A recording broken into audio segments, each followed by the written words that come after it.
Hey everyone, so what you see here on the screen is the cover of a book by Fred Harding called The Apocalypse Deception, which I recommend all Christians consider.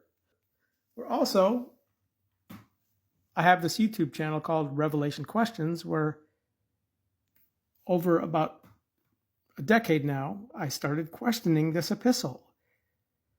When I began studying the rest of the Word of God in details, noticing many disharmonious, problematic doctrines. Not to mention there's grammatical errors in the original Greek manuscript text, which the writer penned, unlike any other epistle of the Bible. So the video that I'm making here now is going to go in this playlist here, where I have 54 videos at present talking about all kinds of subjects. So let's get started.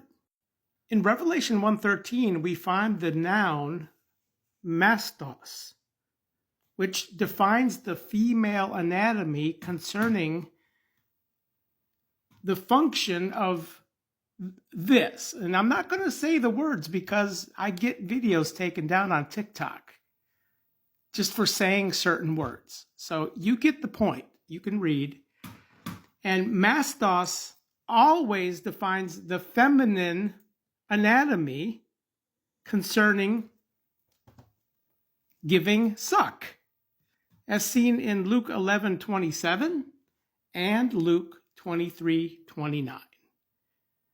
Okay, so the masculine anatomy, or the breast, is stathos, not mastos, also found in the New Testament about 5 times, referring to the male breast, where John the Loved put his head on the breast of Jesus at the supper.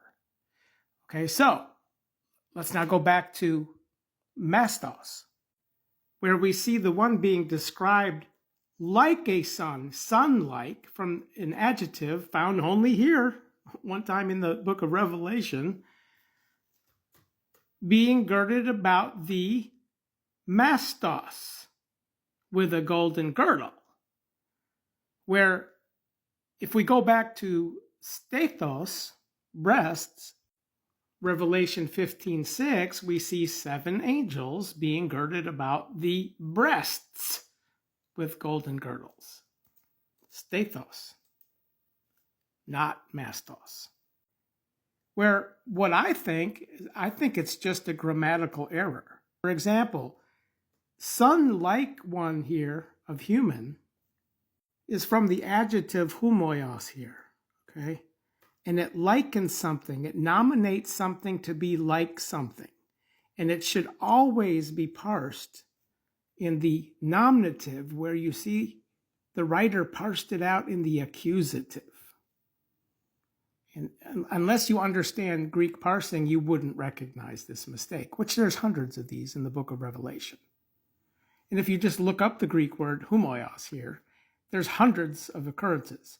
They're always parsed in the nominative. That's what the N here is, N. Nominative, it nominates something to be like something else. Nominative, nominative, nominative, nominative, nominative. I mean, there's no exceptions, okay? Except if you don't understand Greek, like the writer of the book of Revelation, okay? Where he actually made this mistake again in the other occurrence. Revelation 14:14, again, humoios here, the sitting one like the Son of Man, human, anthropos, is parsed in the accusative. It should be parsed in the nominative, okay, not the accusative.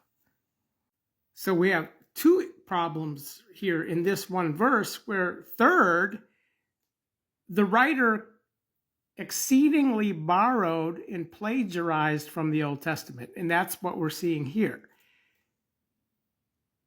Daniel 7 here, 13, is the son of a manful one, which in the Old Testament, the Hebrew word translated manful one here can define a human being fit for military service or angels.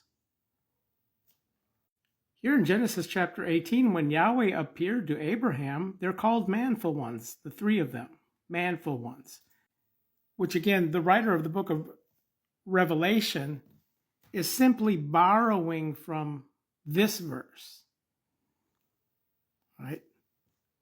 As a son of a man for one, not likened something to something else. We're actually, this is only uniquely seen in the book of Revelation, also likening the son like one of human, where all of the rest of the occurrences of Jesus described as the son of the human, okay, which there are many of them, don't contain the adjective likening him to something.